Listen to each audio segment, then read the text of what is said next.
प्रभु यीशु मसीह के मधुर और सामर्थ्य नाम में आपको जय मसीह की praise the Lord. Good morning. Daily Bible संदेश में आपका हार्दिक स्वागत है। आज 27 जून है और परमेश्वर को धन्यवाद कि उसने हमें फिर से एक नया दिन दिया है, एक नया सवेरा दिया है, ताकि हम अपने जीवन के चाल चलन, सोच विचार और आचरण के द्वारा, अपने व्यवहार के द्वारा परमेश्वर को महिमा दें। इसीलिए उसने हमें एक और नया दिन दिया है, एक नई शुरुआत का मौका दिया है। तो आइए आज हम इस फैसले के साथ, इस निर्णय के साथ, इस विचार के साथ इस दिन की शुरुआत करें कि प्रभु आज हम जहां भी जाएं, जो कुछ भी करें, उन सब के द्वारा आपके पवित्र नाम को महिमा मिले। मैं आशा करता हूं प्रतिदिन के बाइबल संदेश के द्वारा आप आशीषित होते हैं और परमेश्वर अपने पवित्र आत्मा के द्वारा हम में से प्रत्येक के दिलों से बात करते हैं। मैं आशीषित होता हूं जब जब भी मैं बाइबल संदेश की तैयारी करता हूं, पढ़ता हूं, स्टडी करता हूं।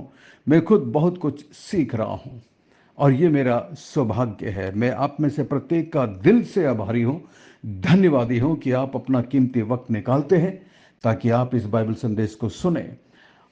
और मैं आप में से प्रत्येक का धन्यवादी हूं जो बाइबल संदेश को सुनकर कमेंट्स करते हैं, पूछे गए सवाल का जवाब देते हैं। इससे हमें बड़ी उत्साह मिलती है। और फिर मैं आप में से प्रत्येक का धन्यवादी हूं जो इस बाइबल संदेश से जुड़े हुए हैं, एक परिवार की तरह काफ़ी समय से। और आप हमारी इस सेवकाई को, इस मिनिस्ट्री को अपने दान दशवांश के द्वारा सपोर्ट करते हैं। इसके लिए मैं दिल से धन्यवादी हूँ, आभारी हूँ। मेरी प्रार्थना है कि परमेश्वर आपको इसका प्रतिफल अवश्य दे। यदि परमेश्वर आपके दिल से भी बात करता है तो आप इस नंबर पर हमें अपनी भेंट दशवांश भेज सकते हैं। आज के मनन के लिए हम पहला पत्रस की किताब 2 अध्याय और उसकी 13वीं आयत में यदि हम देखें तो वहां पर परमेश्वर के दास के बारे में लिखा हो कि हम में से प्रत्येक जन परमेश्वर के दास हैं। और इसलिए इस संसार में रहते हुए हम जहां पर भी काम करते हैं, जहां पर भी नौकरी करते हैं, वहां पर हम परमेश्वर के दासों के समान सेवा करें तो हमारी सेवकाई में बहुत बहुत बड़ा फर्क आएगा। उसके बाद नीचे 18 में लिखा हुआ है, हे सेवकों, हर प्रकार के भय के साथ अपने स्वामियों के अधीन रहो, न केवल उनके जो भले और नम्र हों, पर उनके भी जो कुटिल हैं। मैं जानता हूं कई बार आपने इस आयत को पढ़ा होगा और कई बार हमारे मन में ये संदेह भी आई होगी कि किस तरह हम ऐसे स्वामियों के अधीन रहें जो गलत है, जो गलत करते हैं, बुरा काम करते हैं। पत्रस जब इस पत्र को लिख रहा है तो उस समय दास प्रथा बहुत ज़्यादा चलती थी और कई दास लोग सुसमाचार को सुनकर उद्धार पाकर चर्च में आते थे। तो पौलुस ऐसे दासों को समझा रहा है कि आप अपने स्वामियों के अधीन में रहें ताकि प्रभु मसीह के सुसमाचार को महिमा मिल सके। क्योंकि वो दास हैं, उन्होंने यीशु मसीह को स्वीकार किया है। भले ही मसीह में वो स्वतंत्र हैं, लेकिन वो अभी भी दास प्रथा के अधीन में है। शारीरिक रूप से अभी भी वो दास प्रथा के अधीन में है। आत्मिक रूप से भले ही परमेश्वर ने, प्रभु मसीह ने उन्हें आज़ाद किया हो।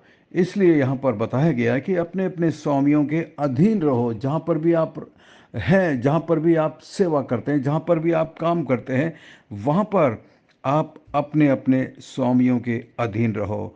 हर प्रकार के भय के साथ का मतलब है उनकी अधीनता को स्वीकार करिए, उनसे प्रेम करिए, उनका विरोध मत करिए। देखिए आगे जैसा लिखा है कि यदि कोई परमेश्वर का विचार करके अन्याय से दुख उठाता हुआ क्लेश सहता है तो ये सुहाना है।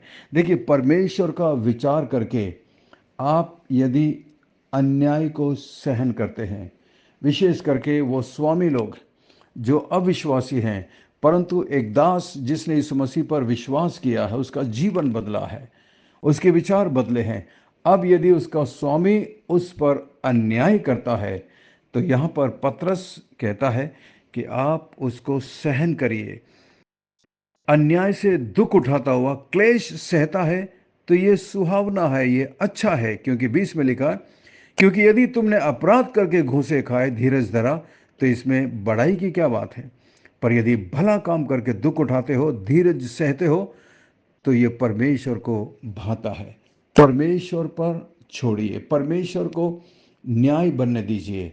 एक बात जरूर है, यदि आप परमेश्वर की संतान हैं और यदि आप एक सेवक हैं, यदि आपका मालिक आपके ऊपर ज्यादती करता है, अन्याय करता है, तो आपको उसका विरोध करने की जरूरत नहीं, उसे लड़ने झगड़ने की जरूरत नहीं है। इससे कुछ नहीं होगा। आप परमेश्वर पर इस फैसले को छोड़िए, परमेश्वर पर भरोसा रखिए। मैं जानता हूँ आप जो सुनते हैं इस वक्त आप कहेंगे ये कैसी बात है, ये तो हमसे हो नहीं सकता। इसीलिए मैं सोचता हूँ पतरस ने प्रभु मसीह का एग्जाम्पल इस्तेमाल किया है। प्रभु मसीह के पास क्या कमी थी? ताकत की कमी नहीं थी, अधिकार की कमी नहीं थी, शक्ति की कमी नहीं थी। वो सब कुछ कर सकता था, लेकिन वो परमेश्वर की इच्छा में इस संसार के अंदर आया। उसे एक काम सौंपा गया था और वो उस काम को करने के लिए आया था। वो काम था क्रूस पर अपना जीवन बलिदान करना, और इसके लिए उसने बहुत दुख उठाया, बहुत कष्ट उठाई, बहुत परेशानी उठाई, पीड़ा उठाई। लोगों ने उसके साथ बुरा बर्ताव किया, लेकिन वो सब कुछ सहता गया। तो प्रभु मसीह हमारे लिए आदर्श है।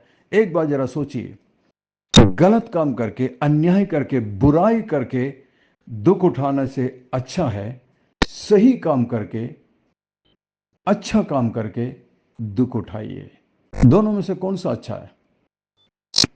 क्योंकि यदि आप अन्याय करके घूसे खाते हैं, अन्याय करके यदि आपको सजा मिलती है, अन्याय करके यदि आप गलत करते हैं, अन्याय करते हैं और फिर आपको कष्ट दिया जाता है, दुख उठाते हैं, तो इसमें बड़ाई की कोई बात नहीं है। क्योंकि आपने जैसा किया वैसा आपको सजा मिल रहा है। परंतु जरा सोचिए, आपने कुछ भी गलत नहीं किया, किसी का बुरा नहीं किया, आप ईमानदारी से अपने काम को कर रहे हैं, लेकिन फिर भी आपको कष्ट दिया जा रहा है, आपको सताया जा रहा है, दुख दिया जा रहा है। तो ये ज़्यादा अच्छा है बजाय उसके कि आप गलत करके दुख उठाएं। और जब हम सही करके दुख उठाते हैं तो परमेश्वर हमारी तरफ है। बदला लेना उसका काम है। परमेश्वर कभी भी छोड़ेगा नहीं। परमेश्वर अन्याय को बर्दाश्त नहीं करता, लेकिन हमें परमेश्वर को अवसर देना है कि वो अपना काम करे। तो यहाँ पर साफ साफ लिखा है 19 में, यदि कोई परमेश्वर का विचार करके अन्याय से दुख उठाता है, क्लेश सहता है, तो ये सुहावना है। 19 और 20 में पतरस एक बहुत अद्भुत शिक्षा देता है। यहाँ पर सच बात है, कठिन बात है, परंतु अत्यधिक महत्वपूर्ण शिक्षा यहाँ पर पतरस विश्वासियों को दे रहा है। हमारा अन्यायपूर्ण कष्ट उठाना, हमारा अन्यायपूर्ण कष्ट उठाना, जब हम भलाई करने के कारण कष्ट सहते हैं, तो वचन बताता है कि परमेश्वर की दृष्टि में ये आदरणीय है, प्रशंसनीय है। ये शिक्षा संसार की शिक्षा के विपरीत है। संसार इसको ग्रहण नहीं करेगा। कई बार हम मसीह लोग भी जब इसको पढ़ते हैं, हमसे डाइजेस्ट नहीं होता। ये शिक्षा संसार के शिक्षा के एकदम खिलाफ है, विपरीत है। यहाँ तक कि मसीह लोगों को भी इस शिक्षा को ग्रहण करने में कठिनाई होती है। हम अपने किसी अधिकारी के द्वारा जरा सा अन्यायपूर्ण व्यवहार करने का कष्ट पहुंचाने पर हम तुरंत गुस्सा होने लगते हैं, हम विरोध करने लगते हैं, दोहाई देने लगते हैं, कंप्लेन करने लगते हैं। हम तुरंत उस अधिकारी का विरोध करने लगते हैं और उसके विरुद्ध बातें करने लगते हैं। जब हम ऐसा करते हैं, तब हम परमेश्वर की ओर से मिलने वाली प्रशंसा को गवा देते हैं। 21 में देखिए, 21 में, इस और तुम इसीलिए बुलाए भी गए हो, क्योंकि मसीह भी तुम्हारे लिए दुख उठाकर तुम्हें एक आदर्श दे गया है कि तुम उसके पद चिन्ह पर चलो। इसके विपरीत अगर हम अन्याय के कारण से कष्ट सहते हैं, तो इसे धैर्य और शांति के साथ सहें। अगर हम अन्याय के कारण कष्ट सहते हैं, तो इसे धैर्य और शांति के साथ सहें, क्योंकि हम इसके लिए बुलाए गए हैं।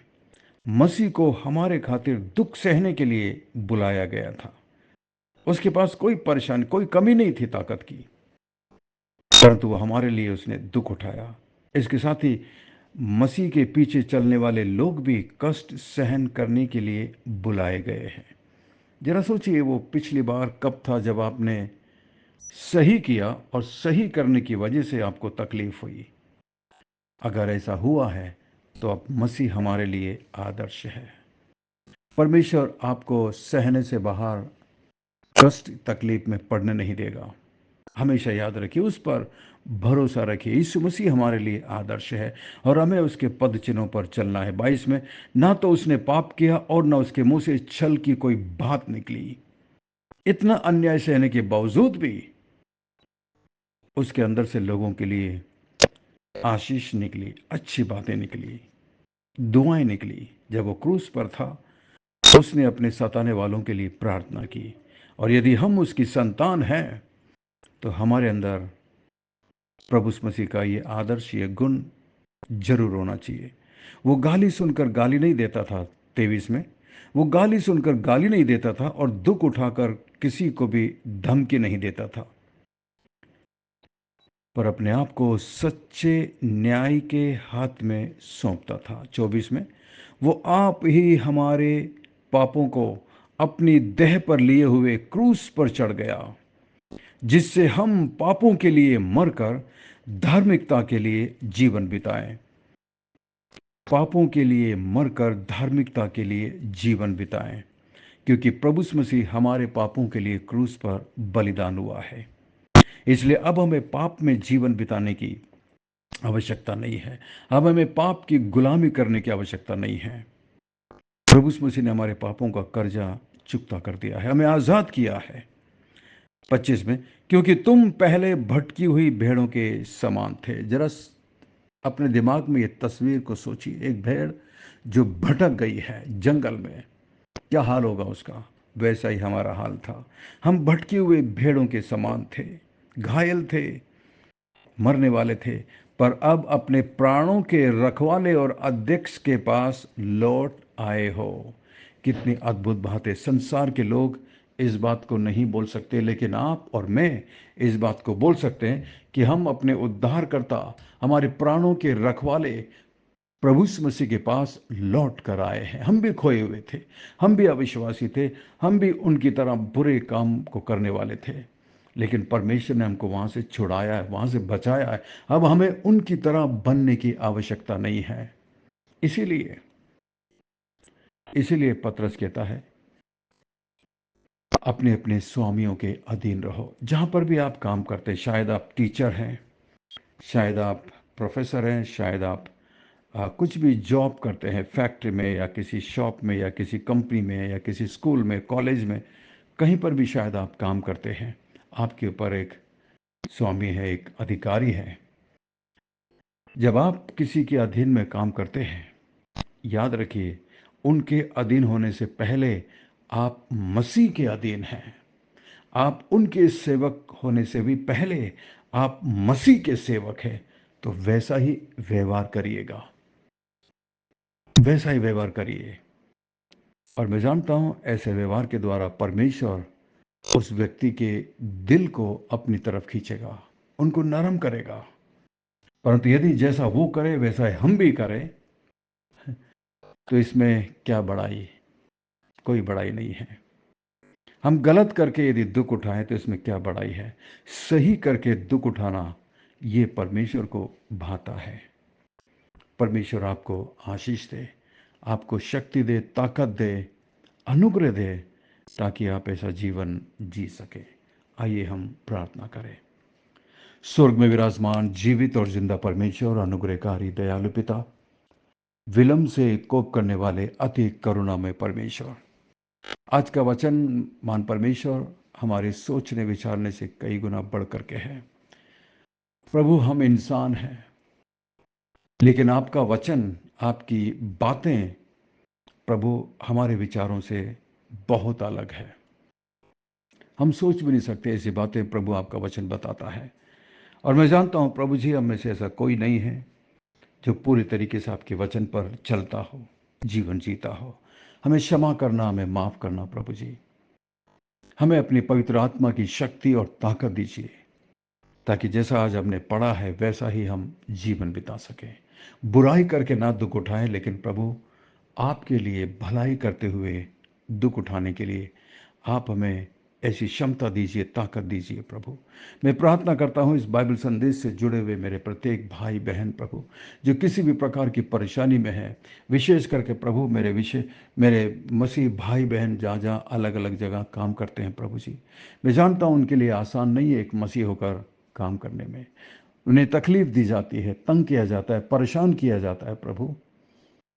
महान परमेश्वर, आप सब कुछ देखते हैं, आप उनकी रक्षा करिए, मदद करिए, उन्हें हिम्मत और साहस दीजिए प्रभु, ताकि वो एक मसीह होकर कष्ट उठा सकें, दुख उठा सकें और सारा आदर, सारी महिमा आपको दे सकें, क्योंकि आपने भी हमारे लिए बहुत दुख उठाया प्रभु, बहुत दुख उठाया आपने हमारे लिए, ताकि हमें नया जीवन दे सके, हमें उद्धार दे सके। धन्यवाद, धन्यवाद प्रभु, हमारी विनती प्रार्थना को सुनकर जवाब देने के लिए धन्यवाद। सब कुछ यीशु मसीह के मीठे महापवित्र नाम से मांगते हैं, आमीन, आमीन। परमेश्वर आपको बहुत बहुत आशीष दे। बहुत बहुत धन्यवाद हमारे साथ बने रहने के लिए। मैं आशा करता हूँ आज के संदेश के द्वारा परमेश्वर ने आपके दिलों से बातचीत की है। यदि आप आशीषित हुए हैं तो हमें ज़रूर लिख कर बताइएगा। और यदि आप हमारे बाइबल संदेश ग्रुप से जुड़ना चाहते हैं तो हमारा नंबर है 9927464924। Pastor Mani Thomas, Emmanuel believers church, Agra. हम आपसे प्रेम करते हैं, आपकी परवाह करते हैं, आपके लिए प्रार्थना करते हैं। हमें भी अपनी रोजाना की प्रार्थना में याद रखिएगा। अंत में सवाल है, आज के वचन के द्वारा परमेश्वर ने आपके दिलों से क्या बात की है? या यदि कोई सवाल है आपके पास या प्रार्थना का कोई निवेदन है तो हमें ज़रूर इस नंबर पर लिख भेजिएगा। हम आपके लिए प्रार्थना करेंगे। परमेश्वर आपको बहुत बहुत आशीष दे। Thank you. God bless you. We love you. Have a great day and take care of yourself. अपना ख्याल रखिएगा।